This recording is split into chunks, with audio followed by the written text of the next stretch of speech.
Live from the KWQC Broadcast Center, this is TV6 News at 6.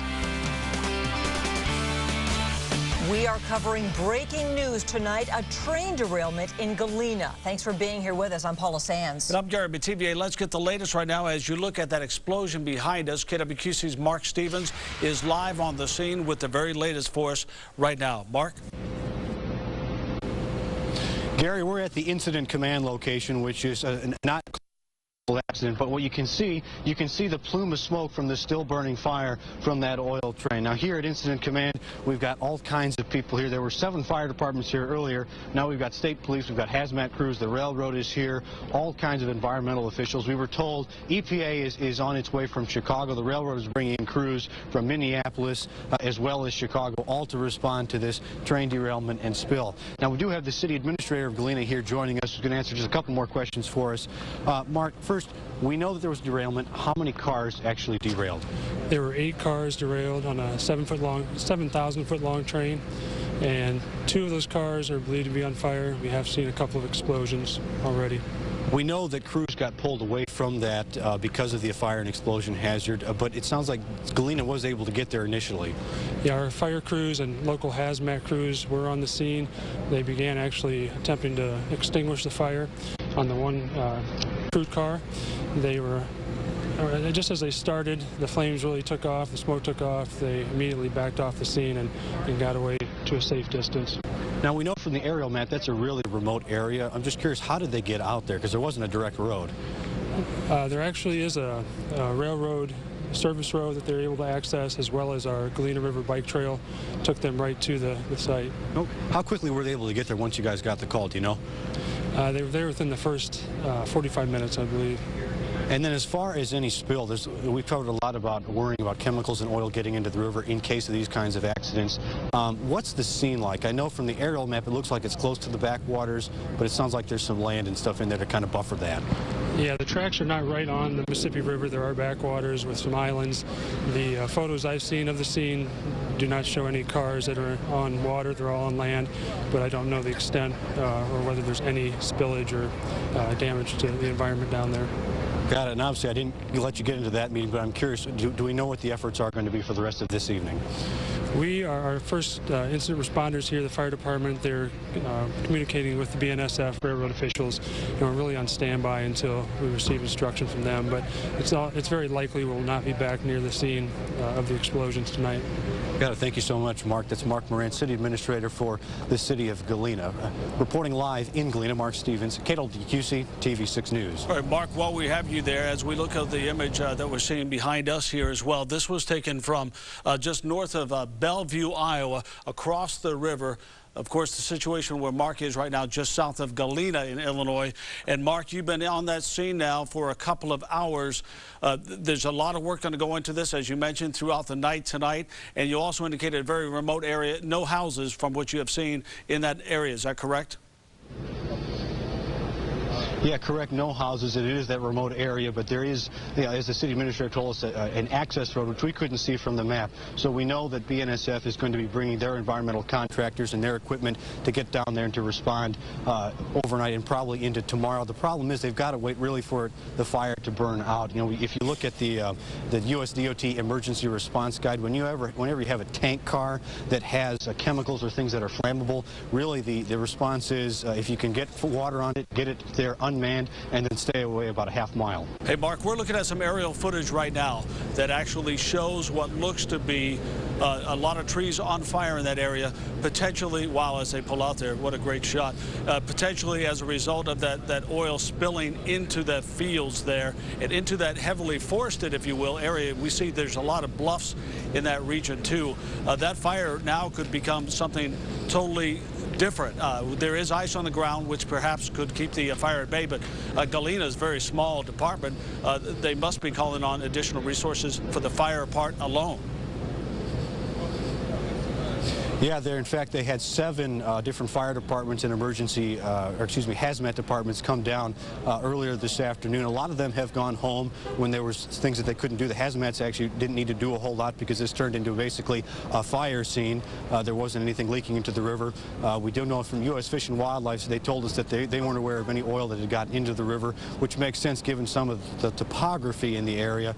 Of course, if there is brush burning, once they get the fire out, typically the treatment for that will be scooping it up with excavators and landfilling that. That's pretty much all you can do to clean up a spill like that. Mark, thank you. We'll let you get back to work gathering more details, and we'll check back in a little bit later in the newscast. Right now, we want to go deeper into some of the environmental aspects of this. The train derailment scenario TV6 investigated back in August. Trains cut through the Quad Cities carrying a lot of crude oil like that train did, and ethanol like we saw just a couple of weeks ago. Up to 42 oil trains run every week through Joe Davies and Carroll counties alone. In August, first responders told us if there was an accident, they feared they would not have enough equipment on hand to react to such a spill. The railroads have always been a hazard to start out. There's always been that challenge for the community, so it's something we've always been aware of. Our capabilities to deal with a major crude oil spill are pretty limited. The train company involved in that accident told us at the time the company has contractors in place to address any hazmat situations. The nearest company crews were in Galesburg in Chicago. We do understand as well today BNSF releasing this statement a few hours ago saying in part responders were on the way to the scene. Also a quick note, we checked in with our water companies too. They tell us so far they haven't heard of the water concerns coming this far south yet, but we'll stay on top of that as perhaps the booms go into effect tonight if indeed the oil is on the water. Also, when we investigated the story back in August, hazmat crews told us they had not enough containment booms to catch a spill if it were to get into the Mississippi. We will, of course, continue to bring you coverage of this story on air and online at kwqc.com. Be sure to also check our Facebook and Twitter pages for any new information on this very developing story. This also just into our newsroom tonight. Davenport police say 2 people have died from probable drug overdoses. They were found in a home on Arlington Avenue, and officers believe overdose is the likely cause of death. Since the first of this year, Davenport police have responded to 17 potential heroin overdoses. Just yesterday, we told you about 3 overdose deaths in Dixon, Illinois. Police there are investigating if the source is a more potent or tainted batch of heroin. A newly formed group of city and county officials discussing now how to handle the heroin problem in Lee County. Cities in Illinois may lose millions in tax revenue. Governor Rauner wants to cut in half the income tax money the state shares with local governments. A concern is public safety and cuts to police and fire budgets. KWQC's Courtney Yoon is here with more on that. Courtney? Paula, take a look at these numbers. Just in the Quad Cities, East Moline is looking at nearly over $1 million in cuts. Moline over $2 million, and Rock Island just under $2 million. Today, mayors in Northwest Illinois met in Dixon to discuss these possible cuts. Dixon could face nearly $1 million in cuts, Fulton just under $200,000, and Rock Falls nearly $500,000. This means cities either have to raise taxes or cut their budgets, which boils down to cuts in the basic necessities, police, fire, and public works. There's always going to be cutbacks. That would have a devastating effect on our budget or anybody's budget. It could be layoffs. Mayors in Northwest Illinois looking at the worst case scenario, losing half of income tax money it shares with the state. The effects could be severe. I would hate to have to tell our residents that we're thinking about taking away the number of firemen on duty or the number of policemen on duty, because as you well can imagine, that leads to problems that you don't want to have to deal with either. Dixon Mayor Jim Burke says streets won't be fixed and they might have to reduce staff. I just think it's something that the state, which has totally mismanaged its funds and money, are now going to shove a lot of this problem down on the municipalities that have done a very good job of watching their costs and expenses. While the state tightens its belt, so too must local governments. Those governments are currently sitting on more than $15 billion in cash reserves. Think about that. In Fulton, Mayor Larry Russell says citizens will help decide some of their cutbacks. We'll have to set some new priorities, and maybe we Maybe we have to sell some of our land too. It's just an unfortunate situation that we have to live with less, and we'll do it. Rock Falls Mayor Bill Westcott says they're moving forward with their budget as if none of this was happening. They have reserves they can fall back on, but only for a short while. Development stops. You aren't able to do new community improvement projects. You become less responsive to businesses that are trying to come in. Income tax money goes into the general fund for cities, which is primarily comprised of the budgets for police and fire. That's why those departments in particular are facing cuts. Mayors say they're hoping there will be compromise along the way with lawmakers, and the proposed cuts won't be nearly as bad as they seem now. Iowa budget cuts are affecting jobs right now. More than 36 employees at the Mount Pleasant Mental Health Facility got their layoff notices today. Their jobs end April 6th. The new state budget cut off funding for the Mount Pleasant facility. Patients there now will be moved to a facility in Independence, Iowa. A Davenport man is pleading guilty to sexual abuse. Tyshawn Van Blue struck a deal with prosecutors in a case involving a resident at the Handicap Development Center. In return for the guilty plea, prosecutors agreed to drop Van Blue's 5 counts of sex abuse in another county. Sentencing is April 15th. Jeremy Erickson from Bettendorf has been arrested facing sexual abuse and exploitation charges. Police say he fondled a 5th grade student back in 2010. Now faces charges for using his cell phone camera to record a 16-year-old girl taking a shower. He is out on bond. Still to come at 6 tonight, veterans helping other veterans with post-traumatic stress, a cause and condition that hits home for so many. And another look at the aerial view there from that train derailment in Galena tonight. The fire, the explosion there. We are live on the scene. Crews say right now the 105-car train was carrying mostly crude oil. We do know no one was hurt. And single-digit lows, wind chills below 0 tonight, but looking forward to a nice warm-up ahead. Details coming up in your First Alert forecast. You're watching Gary Mativier and Paula Sands. This is KWQC TV6 News at 6. And now, the Quad Cities' most reliable forecast with Teresa Bryant. Well, the sun on its way down, and so are those temperatures. Those readings only getting into the teens this afternoon, now at 12 degrees with northwest winds at 6 miles per hour. Readings ranging from 6 degrees in Dubuque to 11 in Macomb, 16 in Keokuk, 10 degrees in Galesburg. Factor in the winds, feels like 0 in Monticello, -7 in Dubuque. So the wind chill's already getting down below 0 in many locations. Single digits on tap for tonight, followed by sunny and milder conditions as winds shift out of the south, pumping some of that warm air northward. We'll see warmer temperatures ahead over the next several days. Right now, looking at mostly clear skies, lots of sunshine out there today, just not much in the way of warmth. Clear skies expected to continue through the evening and into the overnight as we see those wind chill values dipping down below 0. In fact, down as cold as 10 below in some locations before rebounding as those winds shift out of the south and southwest. And we finally see temperatures getting above 0 and actual wind chill values reaching into the double digits through the afternoon hours. For tonight, overnight lows near 3 above under mostly clear skies. We'll see wind chills down near 10 below 0. Daytime highs reaching 30 degrees in Dubuque, 34 in Savannah, 33 in Monticello. To the south, a reading of 38 degrees expected in Macomb, 38 in Burlington, 40 in Keokuk. And for the Quad Cities, we'll see highs near 35 degrees, mostly sunny skies with southwest winds moving at 10 to 20 miles per hour. Now a look at your 7-day outlook. Look at these temperatures warming up quite nicely for Saturday, a reading of 39 degrees under mostly sunny skies. Sunday, some clouds moving in. A slight chance for a few sprinkles. Other than that, highs near the 40-degree mark, readings well into the 40s on Monday. And 50-degree temperatures expected for Tuesday and Wednesday. Readings a lot warmer than our normal high of 43 degrees. Still to come at 6 tonight, a recent bill commemorating a fallen veteran, how a local man is making sure his friend's legacy lives on.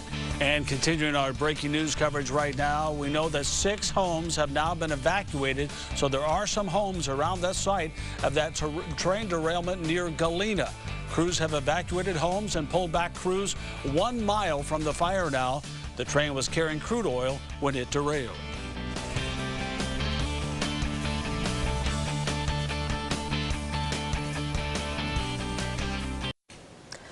A bill signed by President Obama last month is designed to help veterans with post-traumatic stress syndrome. The Clay Hunt law is named after a Marine who took his life after returning home.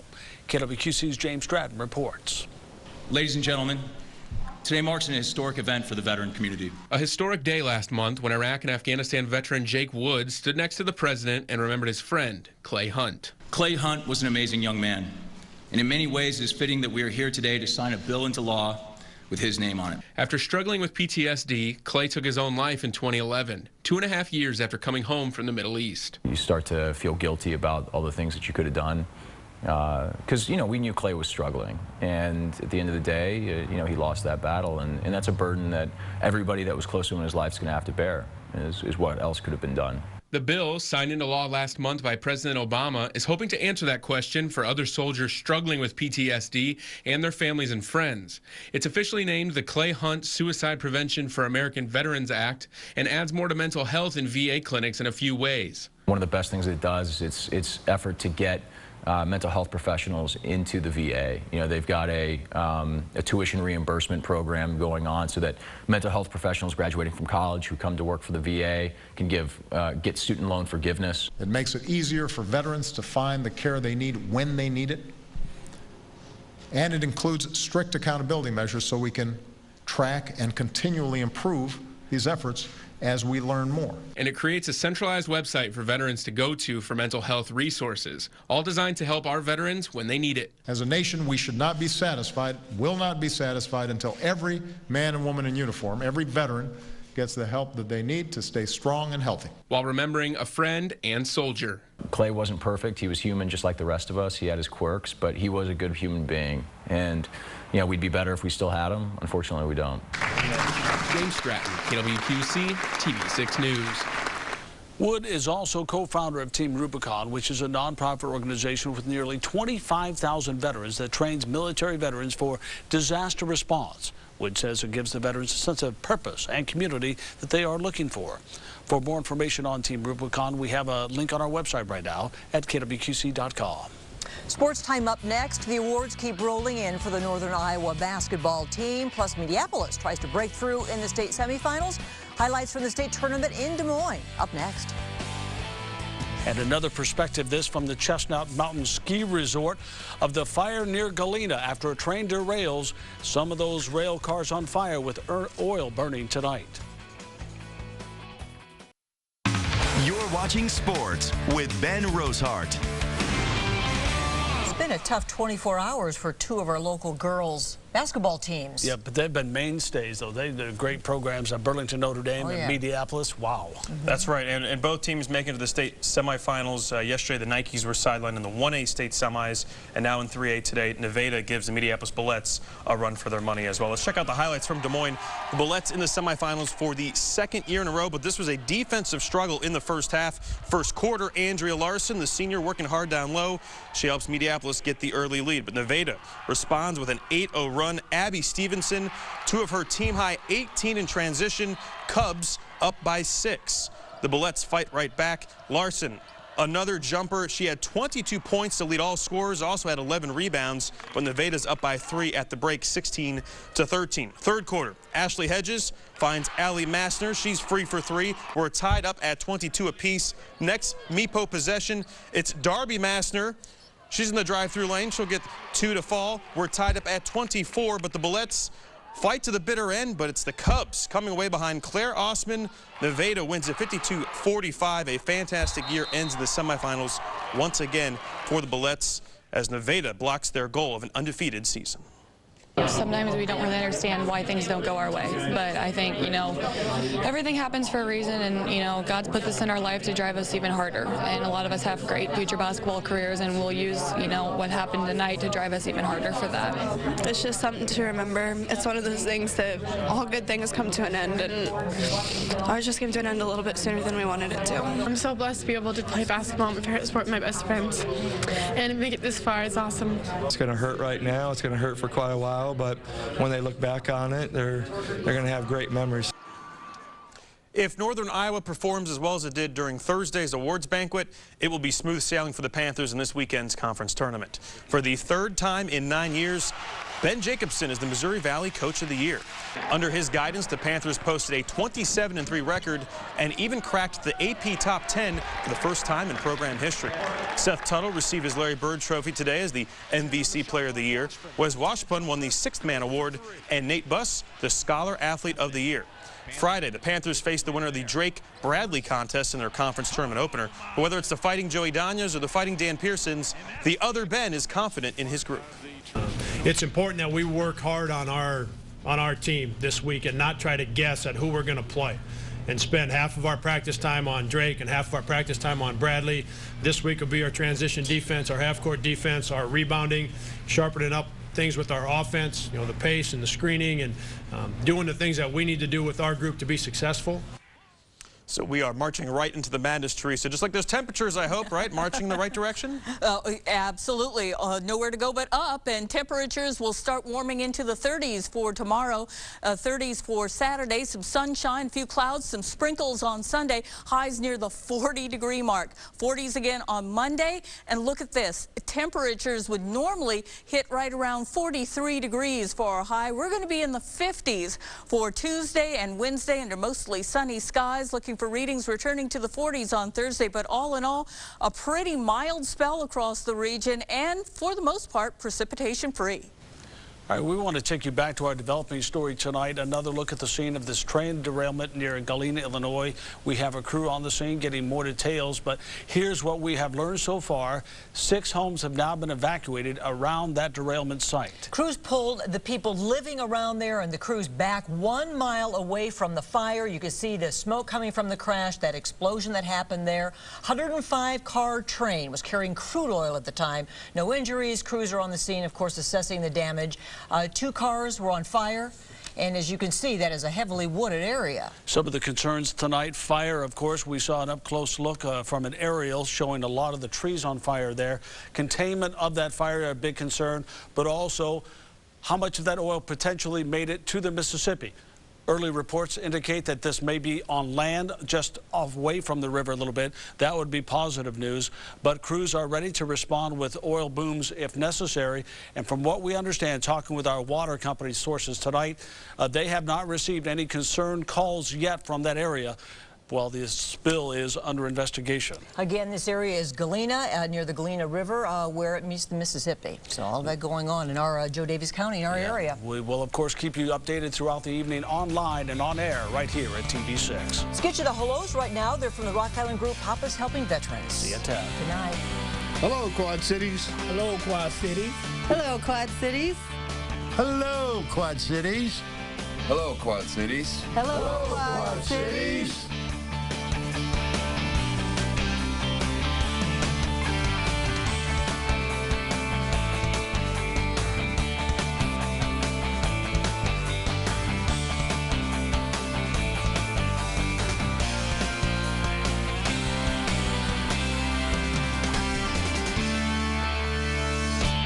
You're